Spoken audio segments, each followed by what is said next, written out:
சீமான் ஆடு மாடு வைக்க போறாரா, அவர் விவசாயமா நக்கல் மயிறு. ஞாயிற்றுக்கிழமை போயிட்டு நல்ல கறியா போடுங்க, எலும்பு வேண்டாம், ஒரு கறியை மட்டும் போடுங்க. சூரட்டி இருக்கா, என் பொண்டாட்டி மாசமா இருக்கா, சூரட்டி வேணும், ரத்தத்தை அதிகரிக்கணும், சூரட்டி. கொஞ்சம் கொஞ்சம் ஈரல் மட்டும் கொஞ்சம் கொடுங்க, என் பிள்ளைக்கு ரொம்ப பிடிக்கும் ஈரல்.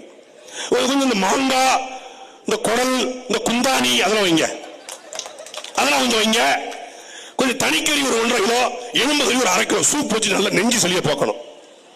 நாங்க ஆடு மாடு மேய்ச்சல் அவமானம் இல்ல, அது வருமானம். சீமான் நீங்க நல்ல கறியா கொடுங்க. ஸ்டாலின் வீட்டுல ஆடு வைக்கிறாருல கறி வாங்குறதுக்கு, தமிழ்நாட்டினுடைய ஆட்டுக்கறியின் தேவை 1 லட்சம் கோடி. சென்னை உள்ளிட்ட பல்வேறு மாவட்டங்களுக்கு ஆங்கானந்த ஆடு வருது, ஆடு இல்ல. தமிழ்நாட்டுடைய பால் தேவை கிட்டத்தட்ட 1 லட்சம் கோடி.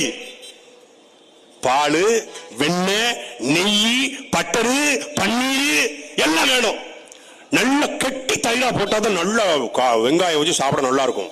இந்த தயிரை போட்டு குழப்பி பக்கத்துல மாங்காய் ஊற வச்சா அடே பேஷ் பேஷ் நல்லா இருக்கும்.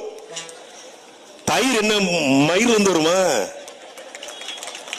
மாடு மேசா தானே வரும்.